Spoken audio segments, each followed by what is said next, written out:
Hey everyone, welcome back to the Cast the Spirit podcast. My name is John, and today we have back on the show Lindsey Philpott, an expert in knots. You can find all of his books and more information about him at theknotguy.com. Welcome back to the show, Lindsey.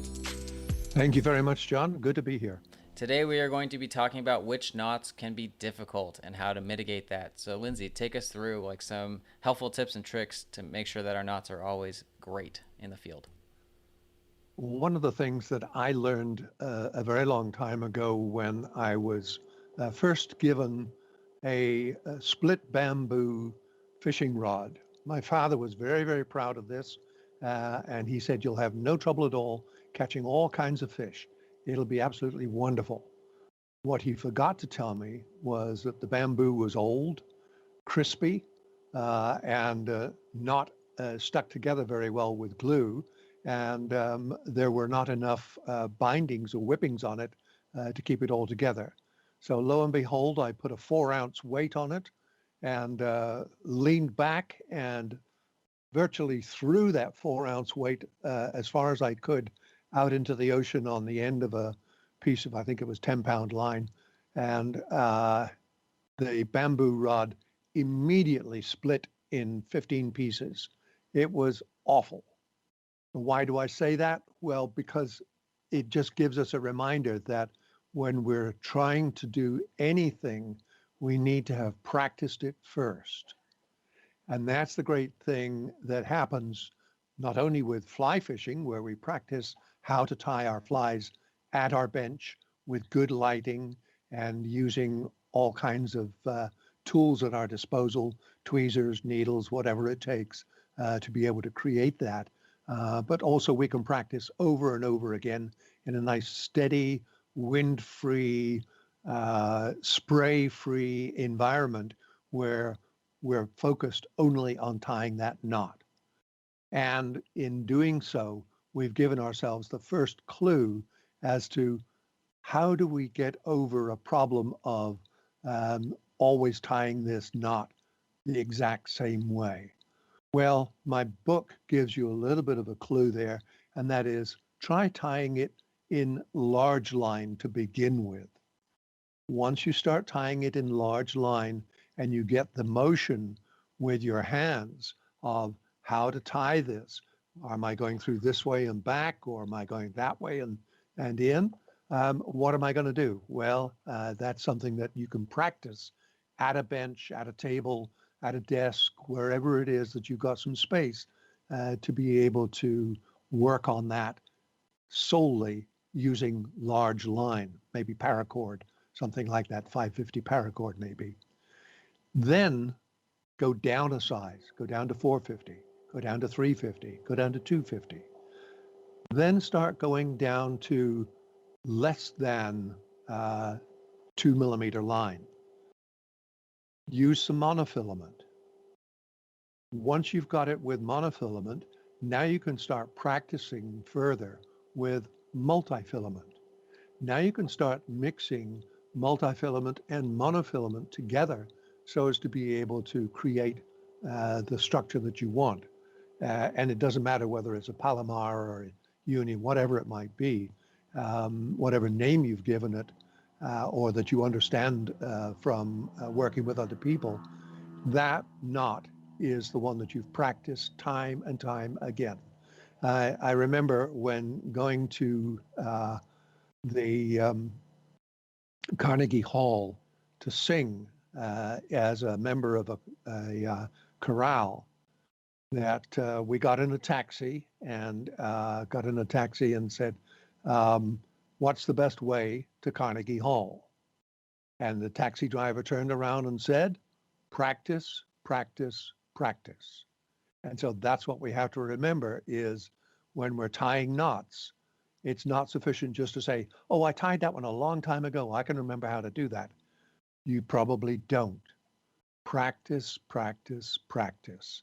That way you'll always get to Carnegie Hall. You'll always be on your best performance if you practice before you go.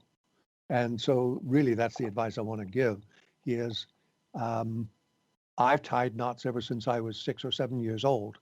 And I think most of us have. What do we need to remember about it? We need to remember to practice.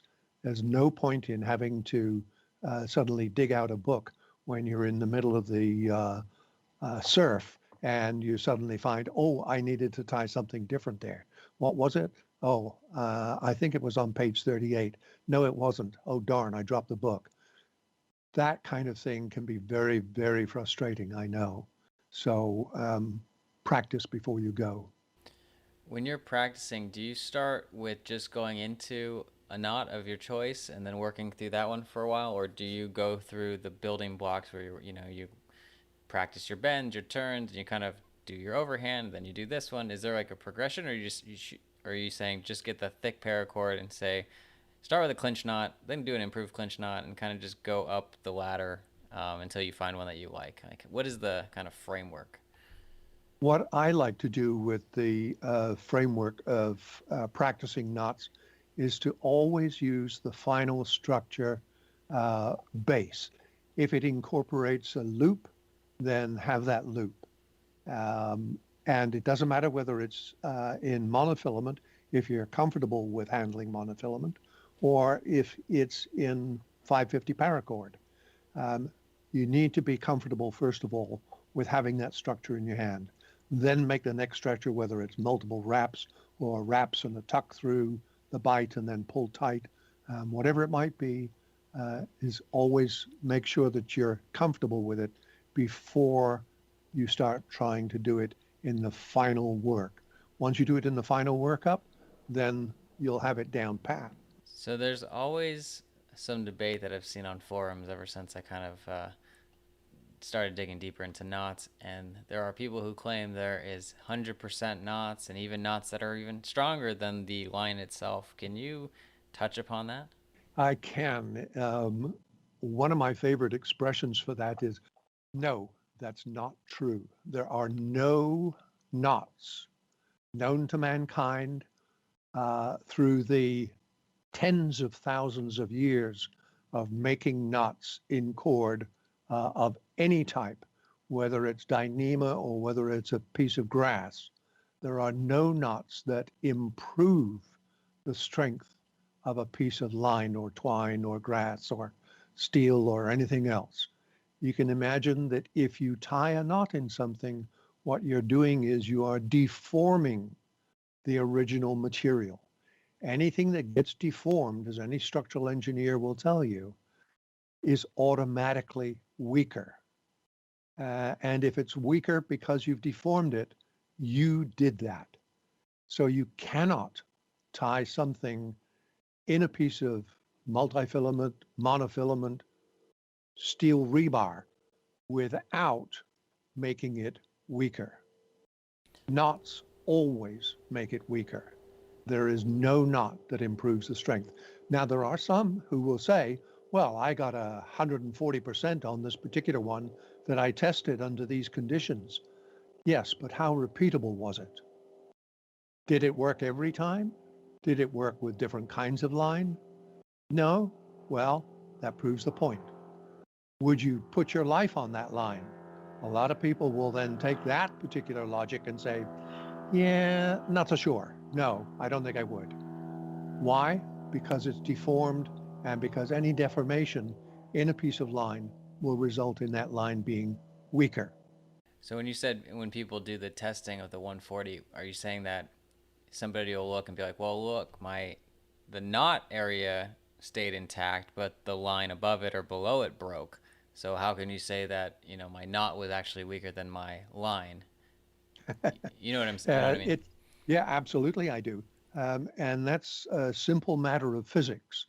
If we look at a knot or a deformed piece of fiber, and you look at the place where the line exits the knot, that's the place where the line itself has started to deform.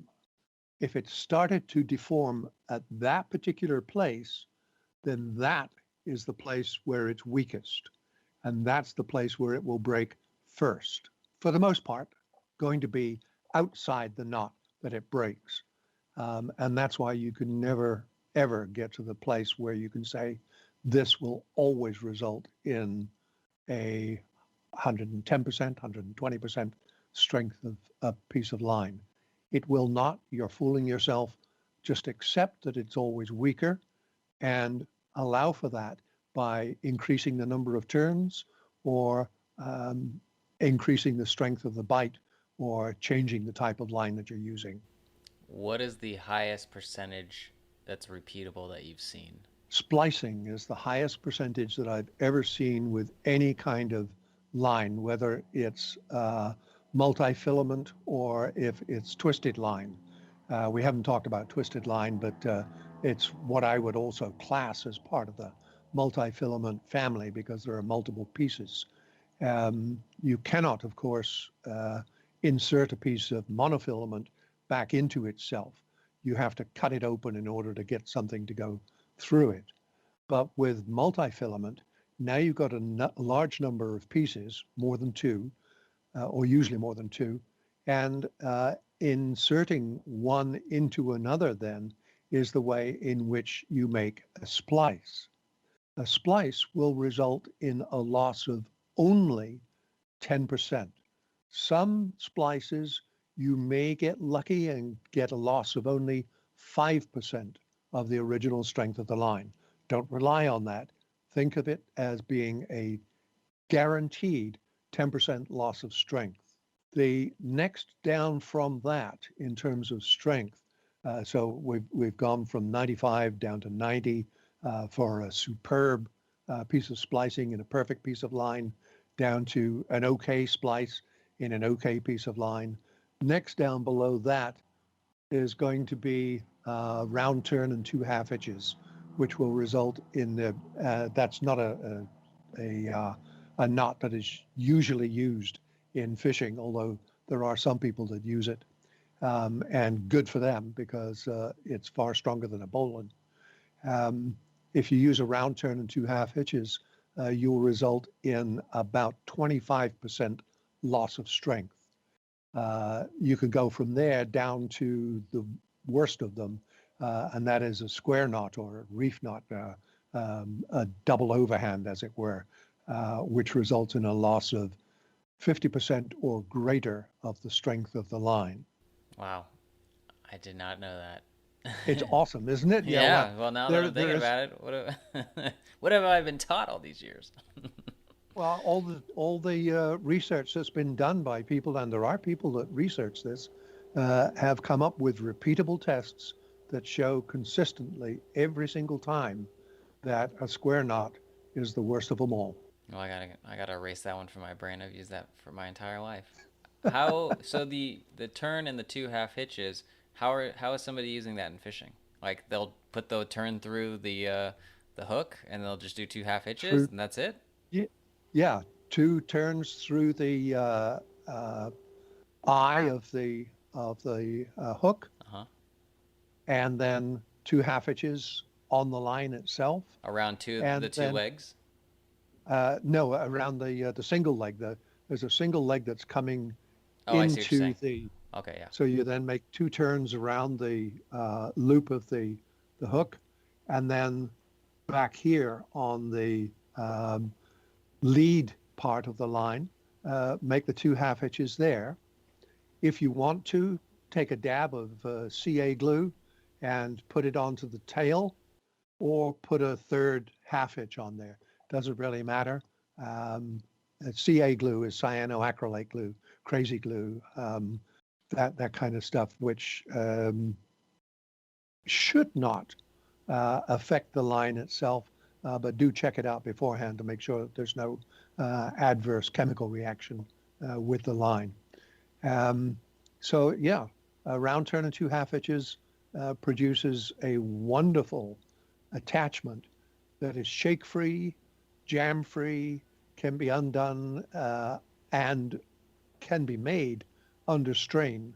Not that you'd be straining on a hook anyway, but if you're going to attach something, use that. And that's for mono, fluoro, and spectra, or just mono? All of it. Well, I think that's where we can end it here. I just changed my entire outlook on how to connect my my hooks from now on. I'm gonna go test that out the next time I go fishing.